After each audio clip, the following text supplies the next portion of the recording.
Sveicieni! Mēs šobrīd atrodamies Valmieras novadā, ziemas miežu laukā, un ar mani ir Syngenta's sēklu eksperts Aigars. Un šodien mēs parunāsim par ziemas miežiem, to šķirnēm, kas mums ir piedāvājumā.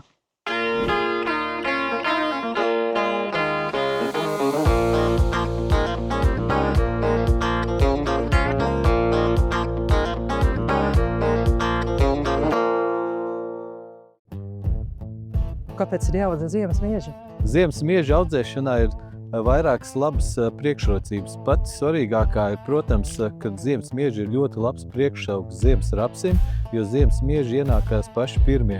Otra lieta, kas ir ļoti svarīga audzēt ziemas mieži, ir arī tas fakts, ka mēs spējam arī mazliet ātrāk notestēt visu saimniecībā esošo tehniku, kaltes, arī kombains, un varam pārbaudīt pirms lielā kulšanas laika, kā mums viss strādā.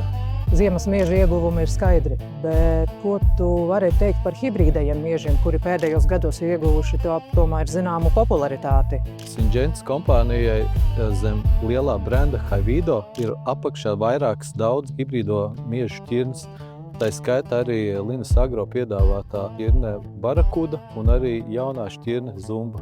Galvenie ieguvumi audzējot hibrīdos ziemas miežus būs spēcīgāka sakņu sistēma, labāka augu barības elementu uzņemšanas spēja, ievērojami labāka izturība pret nelabvēlīgiem laikapstākļiem, tādiem kā sausums, augstums, pārmērīgs mitrums, labāks augu cerošanas koeficients, vairāk nomāks nezāles, spēcīgāki augi, labāka noturība pret veldrešanos, labāka noturība pret miežiem raksturīgajām slimībām. Mazākas transporta izmaksas, jo ir jāsēj mazāk kilogramu uz hektāra.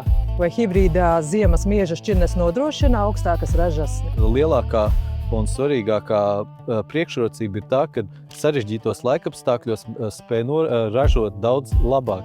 Piemēram, stendas izmēģinājumos, ko mēs veicām pagājušā gadā, šķirnes Barakuda atšķirības pret līnijas šķirni bija 1,2 tonnas. Laikapstākļi vienmēr ir neprognozējami. Un tāpēc arī hibrīdās šķirnes ir vērts izvēlēties, jo hibrīdo šķirni izvēloties, mēs izvēlamies tādu kā apdrošināšanu, jo hibrīdā šķirne nodrošinās labāku izturību pret visām šīm minētajām problēmām. Mēs šobrīd esam Ziemeļvidzemē, mums ir svarīga ziemcietība. Ko tu vari komentēt par šo? Ļoti svarīgi, protams, ir ziemcietība, jo bez ziemcietības mēs Baltijas valstīs nevaram ekonomiski pamatot audzēt hibrīdās šķirnes, un šīs šķirnes ir pārbaudītas. Aigar, ko tu rekomendētu saimniekam, kurš ir audzējis līnijas šķirnes un gribētu sēt hibrīdos? Gribētu akcentēt tādu vienu ļoti svarīgu lietu, kas audzējot hibrīdos ziemas miežus ir noteikti jāņem vērā. Izsējas precīzs daudzums un precīzs laiks. Izsējas normas mēs iesakām, ja sēkam sēt ļoti saulēcīgi 160 sēklas uz kvadrātmetru. Ja mēs sējam optimālos termiņos, kas būtu Latvijas pēdējo gadu laikā septembra pats sākums, tad tie būtu 180 sēklas kvadrātmetru. Bet ja mēs sējam mazliet vēlāk, tad mums katru nedēļu no nedēļas ir jāpalielina izsējas norma. Piemēram, septembra vidū sējot, mēs ieteiktu jau sēt 220–230 sēklas uz kvadrātmetru. Bet kas ir vēl ļoti svarīgi, vienmēr ir jāsako līdzi arī laikapstākļiem, kādi rudenī reāli ir, jo vienu gadu var būt siltāks rudens, vienu gadu var būt mazliet vēsāks, un jāsako līdzi, lai būtu optimālais termiņš.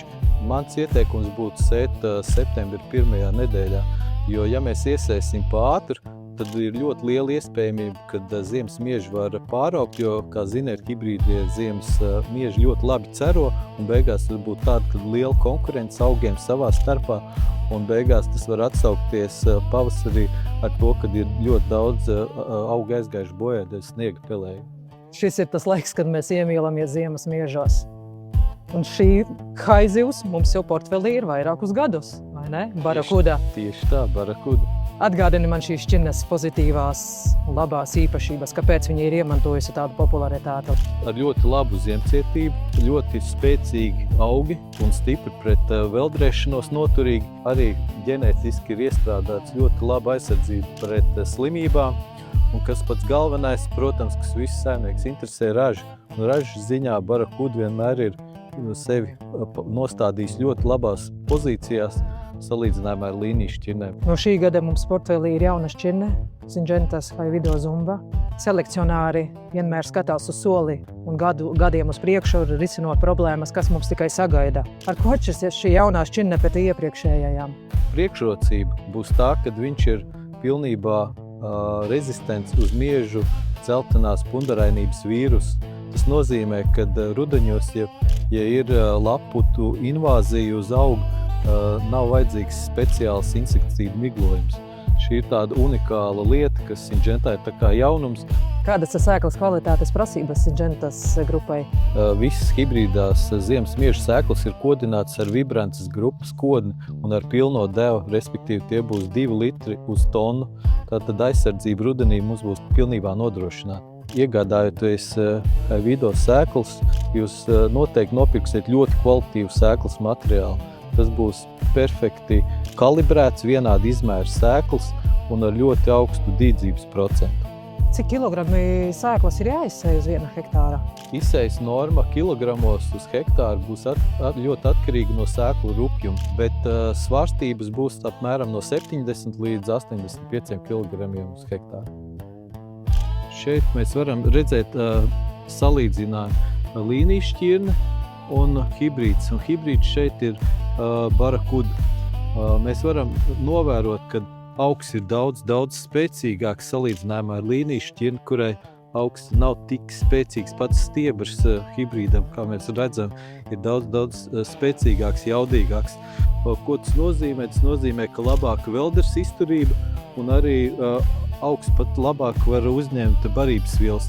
Un visa pamatā, protams, ir sakņu sistēma. Mēs redzam, ka hibrīdām sakņu sistēma ir lielāka, spēcīgāka, dziļāka, un tā ir arī vislielākā atbilde tam, kāpēc hibrīds spēj ilgāk izturēt sausumu, kāpēc viņš var labāk uzņemt barības vielas un kāpēc viņš ir spēcīgāks. Un varam arī salīdzināt nedaudz arī vārpus. Vārpus arī mums būs hibrīdam mazliet druknāks, garāks, lielāks un visumā tāds izlīdzinātāks. Mēs redzam, līnijas šķirnē viena vārpa ir augstāk zemāk, hibrīdam principā viss ir izlīdzināts vienā līmenī, kas veicina arī labāku aputeksnēšanos. Skatos cerojumu, šis ir nācis no viena auga, no vienas sēkliņas, vai ne? Jā. Ir 10 pilnvērtīgi augi sanākuši stiebri. Jo laba cerošana hibrīdam mēs uzskatām, ka no 8 līdz 14 stiebriem produktīviem. Rets sējums pavasarī, kupla raža rudenī. Tieši tā.